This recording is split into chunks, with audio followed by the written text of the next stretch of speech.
2 বছর পর স্যার দেশে আসছে, এখনই অফিসে আসবে।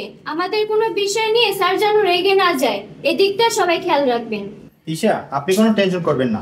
স্যারকে রিসিভ করার পরে আমি অন্যান্য স্টাফদের নিয়ে আলাদা একটা মিটিং করে নেব। এই সোহাগ, তুমি এখানে আসছো কেন? ম্যাডাম, ওই ছোট স্যার আসতেছে তো, তাকে রিসিভ করার জন্য আসছে। তোমার এখানে কাজ কি? স্যারকে রিসিভ করার জন্য তো আমরা আছি। যাও এখান থেকে। কই থেকে যে অশিক্ষিত লোকগুলো আসে। ম্যাডাম, আমি অশিক্ষিত, এই জন্যই তো পিওনের চাকরি করি, নাহলে তো আমিও আপনাদের মতো অফিসার থাকতাম। আবার মুখে মুখে তর্ক করতেছো? করো তো পিয়নের চাকরি, এই চাকরিটাও থাকবে না। যাও এখান থেকে।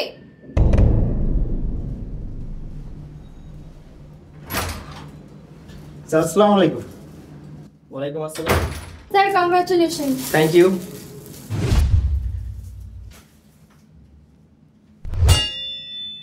এই তুই এখানে, এদিকে আয়।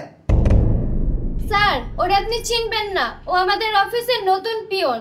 ওরে বারবার এখান থেকে যাইতে বলছি, তারপরে ওইখানেই দাঁড়ায় রইছে। আপনি রাগ করবেন না, ওর বিচার আমরা করতেছি। তুই এখন এখানে দাঁড়ায় আসছিস, এদিকে আয়। সরি স্যার, আমার ভুল হয়ে গেছে। আরে সোহাগ, তুই আমার চিনতে পারছ নাই? স্যার, আপনি তো এই কোম্পানির এমডি, আপনি কি আমাদের চিনেন? তোরে চিনুম না মানে? তুই আমার বন্ধু।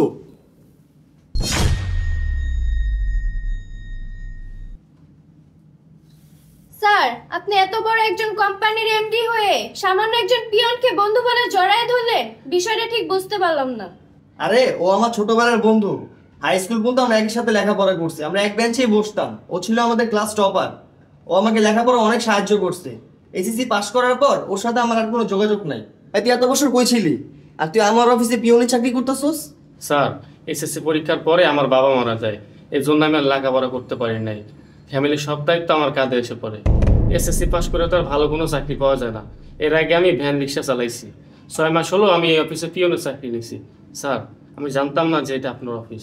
আরে তুই কি বলতাছস? তুই আমার ছোটবেলার বন্ধু। তুই পড়াশোনা আমার থেকে ভালো ছিলি, ঠিক মতো লেখাপড়া শেষ করলে তুই আমার থেকে একটা ভালো পজিশনে থাকতি। কালকে থেকে আমার অফিসে তোর আর পিওনের চাকরি করতে হবে না। স্যার, তাহলে কি কালকে থেকে আমার আর চাকরি নাই? না, কালকে তোকে আমার অফিসে ভালো একটা পোস্টে বসায় দিব। আর শুনেন, আমরা দুই বন্ধু মিলে আজকে এই টেবিলে লাঞ্চ করবো, আপনারা লাঞ্চের ব্যবস্থা করেন। ঠিক আছে স্যার। স্যার, আপনি এত বড় কোম্পানির এমডি হয়ে আপনার ছোটবেলার বন্ধুকে এভাবে সম্মান করতেছেন, আপনার এই ব্যবহার দেখে আমরা স্যার সত্যি অবাক। শুনেন, সব সম্পর্ক এক সময় নষ্ট হয়, প্রকৃত বন্ধুত্ব সম্পর্ক কখনো নষ্ট হয় না। আজকে থেকে আপনারা সবাই আমার বন্ধুকে আমার মতো সম্মান করবেন।